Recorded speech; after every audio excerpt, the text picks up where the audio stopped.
in be a football player, but I didn't have opportunity. So social responsibility, one of the key areas is to give opportunity for who lived for in region of social problems, for Yeah. example.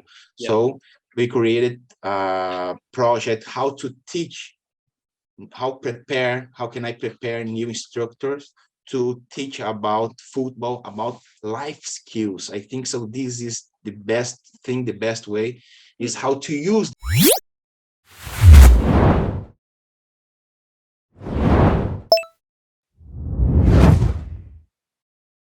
Hi everyone, and welcome back to the Sporting Global podcast. And today I'm here with Diogo Netto. And Diogo, first of all, thanks for taking the time. How's everything going?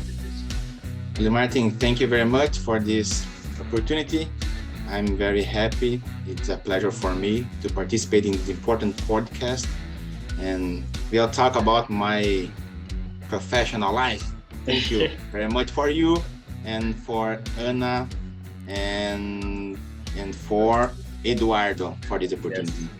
Absolutely. I mean, like, it's a pleasure having you here. I mean, like, you have a great experience and background, and there's obviously, a lot of good stuff there that we will touch upon. And, for those of you that are tuning in, it's going to be a lot of good stuff, a lot of, football stuff, a lot of, interesting background that you've been part of, Diogo. And to begin with, I mean, like, we're just to, if you could share a little bit about your journey in the sport industry, like how did everything begin for you?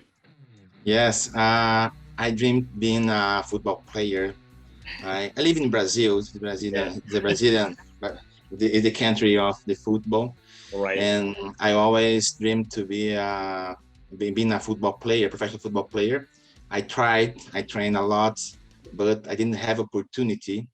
And I had a problem because my maturity was late. So who has maturity late don't have strength, speed, power. So I didn't have the skills sufficient to be in that moment, for example. Right. But I played futsal at I was 19 years old, and I finished my career as football player as I was 19 years old. Yeah. And I studied physical education. I'm professor of physical education. Right. And today I'm very happy for this decision. I studied 4 years physical education, and after I studied about different areas of sport, specifically about football. During my graduation, I studied different areas, different sports. I was volunteer in different projects, for example, and this have helped me a lot to work with football some years later. So I started my career trying to be a football player and studied physical education and study specifically football. As many of us, I think, had like that childhood dream of becoming a professional footballer one day. I mean, like me included myself. But, for in general, yeah, the majority, it doesn't matter if it's Brazil or Norway or it's the biggest sport in the world, and for good reason. But it's always great, like when you can kind of transition in a sense, and also realize that I can actually work in the industry. And I mean, like you've been doing a lot of cool stuff there, and obviously now you're obviously a high performance expert at FIFA. And talk a little bit about like what exactly does that involve, and how did you ended up in this role? Yeah, this is a marvelous project. I always for me, the most important is to give opportunity for other players, for other people. Right. So the responsible for this program at FIFA is Arsene Wenger, Steve Martin, Ulf Scott. They have a brilliant mind, so they prepared this program to impact the future of the football. So the idea is how to give every talent everywhere a chance, for example, and for each country, for each member association, reach their full potential. This is the general idea. Right. Is to study the ecosystem of the football in 205 countries. So there is a committee, a commission with 15 professionals from different countries. I'm the only expert, high performance expert in South America, Wow. and I was responsible for 13 countries. Let me see my notes for not forget. But I'm responsible for 13 countries in different continents, such as Bhutan, Honduras, Bolivia, Paraguay, Guyana, Suriname, Sierra Leone, Fiji Island, Solomon Island, Singapore, Moldova, Curacao, and Cook Island. For this country, I worked as high performance expert, and I worked as member association in Brazil. So I participate in this program in 13 countries. Wow. So we studied, yeah.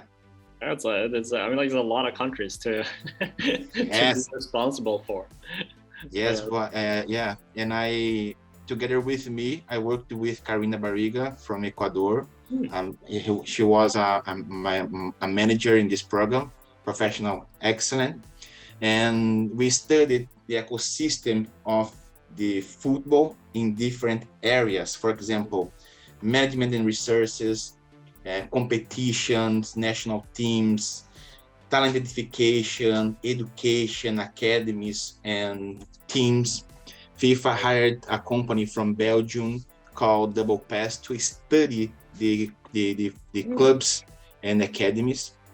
Right. And for each member association, we prepared a tailor-made project with results specifically for each country.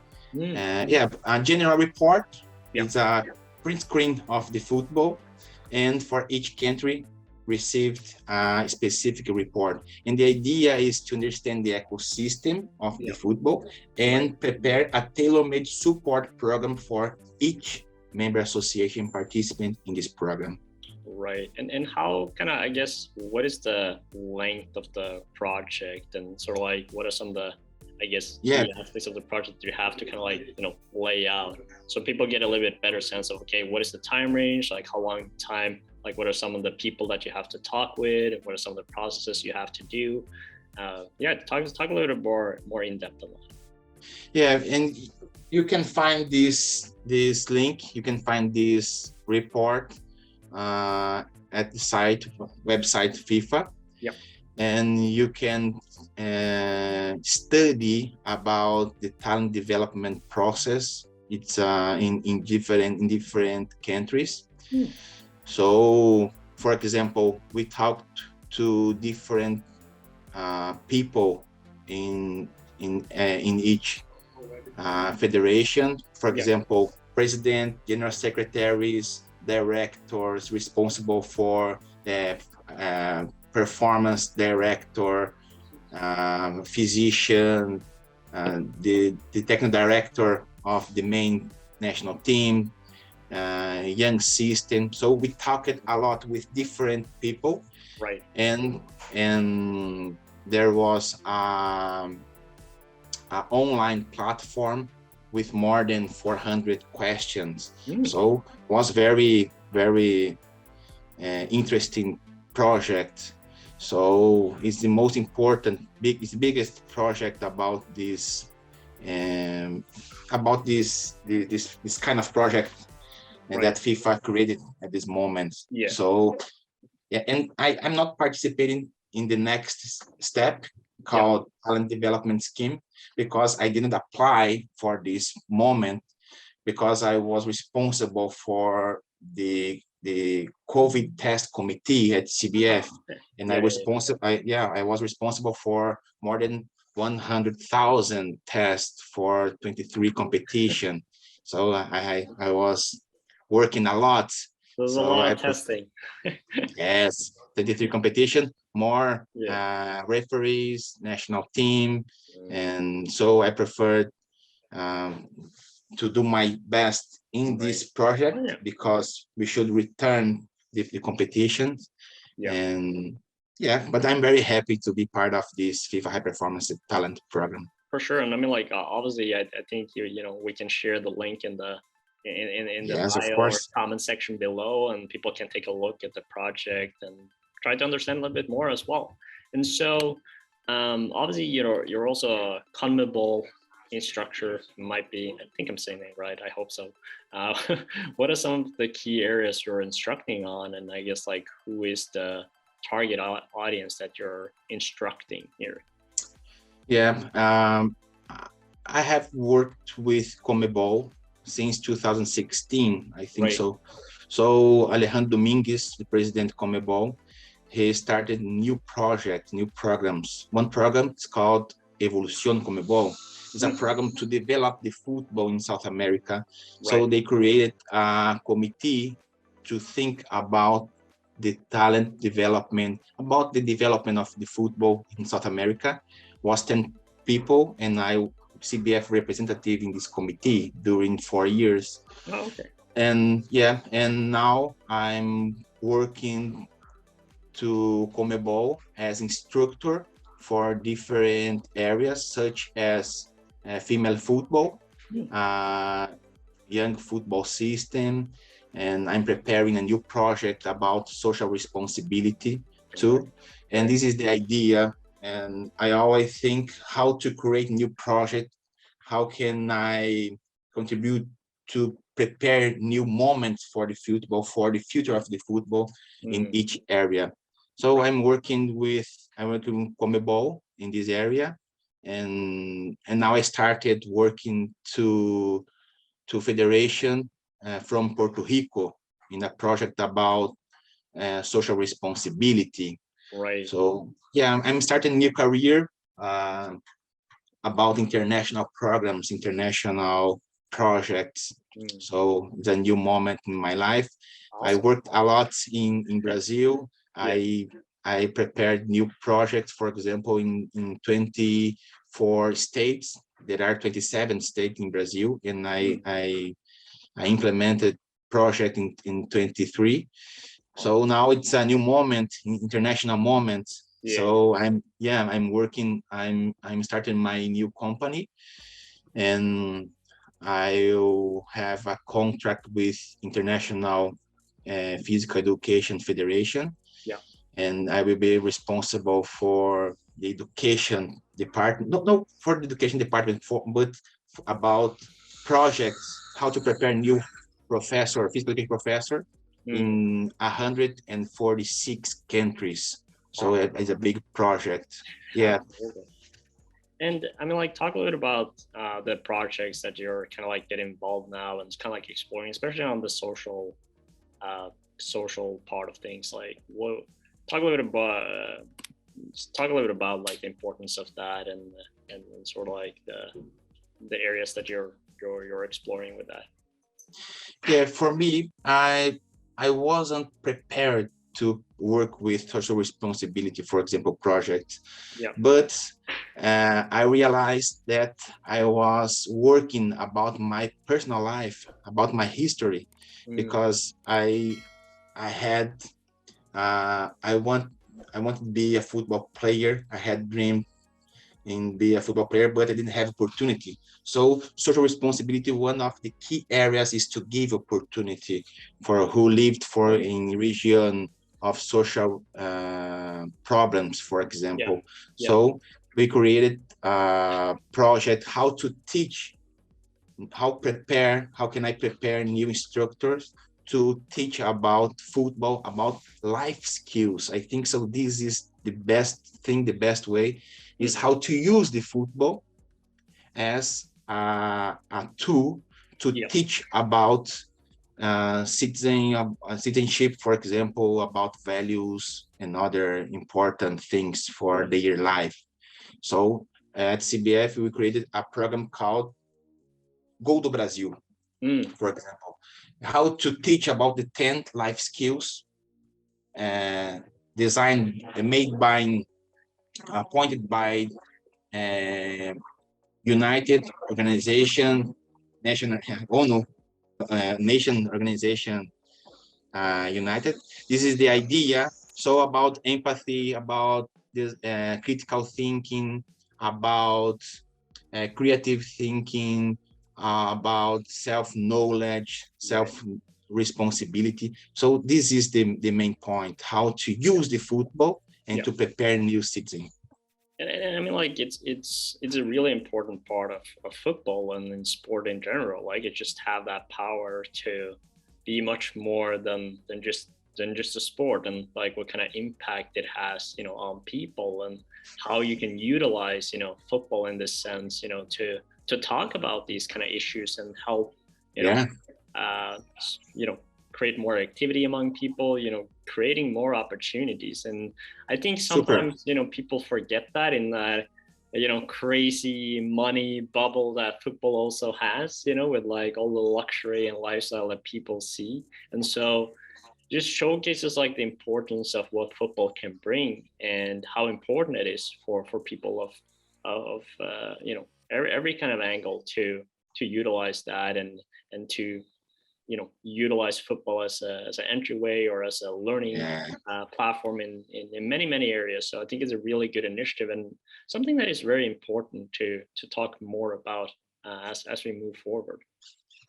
yeah. Well, Martin, the best investment that you can do is when you invest in people, Mm, because when you invest people, you connect new people.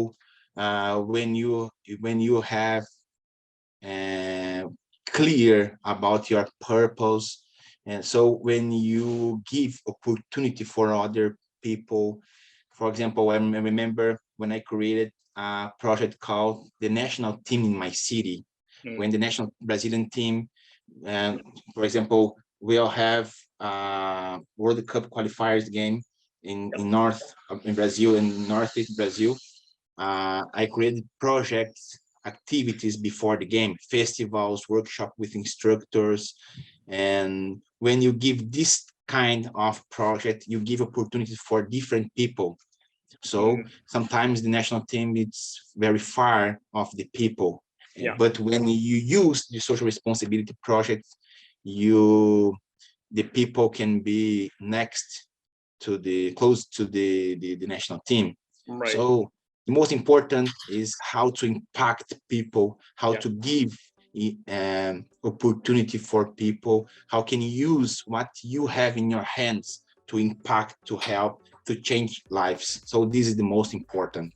Exactly. I mean, like, if there's one thing people need to take from this podcast, it's definitely that, And I like moving a little bit as well, because obviously, you have major knowledge, from both from the experience side, but also from the education side of things. Obviously, you have a PhD in sports medicine, master in physiology, performance, obviously to name a few, and talking more about the importance of increasing your knowledge and kind of like always keep learning, because I think that's a very key thing as well, where sometimes especially when you're a little bit young, you're like, okay, I'm gonna take this bachelor Mhm. degree or whatever, and then after that I know everything, and so how important is it to like always keep seeking the knowledge and keep improving Yeah. the information that you have and know. Yeah, we can divide in two ways, for example. One is the hard skills Yeah. and the other is soft skills. Right. So when you study about hard skills, for example, I studied my PhD uh, in sports medicine, for example. I Yeah. studied about injuries during competition, in Brazilian competition, for example. And I had the opportunity to go to Spain to present the results in Mm. international congress of Mm. FIFA Nice. inside of the Camp Nou stadium. So it Yeah. was a marvelous moment for me. And we created an online platform and used this platform, and we had important results to new projects about injury prevention, for Mm. example, about sport medicine project in general. Yeah. And this is this idea, how can I uh, about technology, for example, study about technology, about innovation, about digital projects, for example. So when you study about hard skills, uh, I studied about physiology of exercise. I studied about the immune system, in football? What's the impact of the training, the official matches, the when they are when finish the season, for example, what the impact in over the immune system in footballers, for Right. example. Right. So it's very interesting when you study, when you prepare yourself, your professional life. Yes, perfect. You study constantly. For example, you study other language, to the best papers, the best studies, for example, we can find in English, for example, Yeah. in Spanish, and sometimes in Portuguese. So when you study in English, when you read, you understand English, you can have access to the best paper, the best studies, for Right. example. And other side, it's soft skills, as I said before. When you study about self-knowledge, it's very powerful when you know about yourself, about your limits, about your purpose. And when you study about self-responsibility, about empathy, how can I have connection with you? So when you improve your networking skills, when you when you understand what's your behavior profile, for example, we can understand if you are dominant, if you are influent, if you are conform, and other. And you can, it's powerful when you understand who you are, and when you understand how to connect, how can you have a healthy relationship with other. So I think so this is both way, one is hard skills and other is soft skills. Yeah, 100%. And I mean, like, I think, what you're mentioning here too, which I think is a very important part, is obviously, I think it's nice how you like, just segregate it a little bit and say like, okay, hard skills and soft skills, and you need to kind of like work on both. But the other thing that you were mentioning was kind of like, okay, you were utilizing all this, hard skills that you were learning, from the program, from, having the different kind of courses and insights that you were learning. And then you had to kind of like take it out into the real world, providing experience, like Yeah. presenting it. And that's obviously where like a huge, learning curve as well. And I think it's important that, the earlier you get that experience, that it's part of the, in a sense, the educational route. It doesn't stop with just, okay, I have a lot of great knowledge from the books or the articles. I need to go out there, presenting it, talking with people, sharing the knowledge as you've been doing, and as you've been doing over time, and working these projects, in real life, because at the end of the day, that's where the action is happening. That's where things are really being put on probably in a little bit different way than in the educational world as well. Yes, was a time with Martin.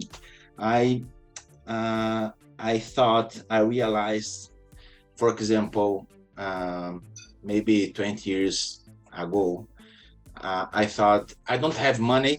I was born in Brazil, for example. I was born in Brazil, don't have money. I don't have access to the best university. So I should be different than others. What I should do in this moment, at this moment, what I have in my hand. So what I could do to be different in what I will do. So I studied a lot. I did my best in all the time. So, and I took advantage of the opportunities. I never lost opportunities. I wasn't prepared. I was sure I'm not prepared, but I I will go. Hey, who can participate? Hey, I can. Hey, I need one volunteer. Uh, uh, so when I worked, practical work, for example, as you said, is Right. important. Yeah, you when you did your best, for example, with what you have in your hands, what you know, who you know, for example, you can access brilliant things. I think so. This is 100%. my life. This is No, my life. it's a really valid point you're bringing up too, and it's like about being proactive and taking the opportunities that are in front of you, because you never know what they might lead to. And I mean, like, speaking a little about, just with your experience, working with FIFA, Conmebol, Brazilian national team, and so forth, like, what are some of the, I guess, the trends that you have seen when it comes to talent development, and I guess like a little bit the focus that you've seen have perhaps changed over time now, working with all these different kind of stakeholders in the football industry? Yeah, uh, in each area there are codes. For example, if I work with referees, there are some specific codes. If I work with female football, Yep. other national teams, physicians, physical coaches, physiotherapists, and each area has their codes. So when you work with different stakeholders, when you work in different areas, you have a better overview, a better landscape about the Yep. football. So the most important tip, for example, that I could give for other people is to try to understand more areas possible, be prepared for the next level, don't lose opportunities. And this is the most important.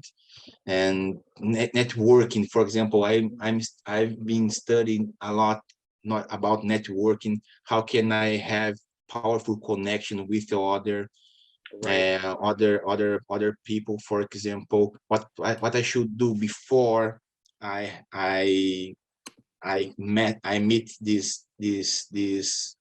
the person, for example, during the meeting, after. So there are some strategies to have powerful connections. So in general is to try to understand the general, Yep. and when possible be a specialist expert in one area or two maybe.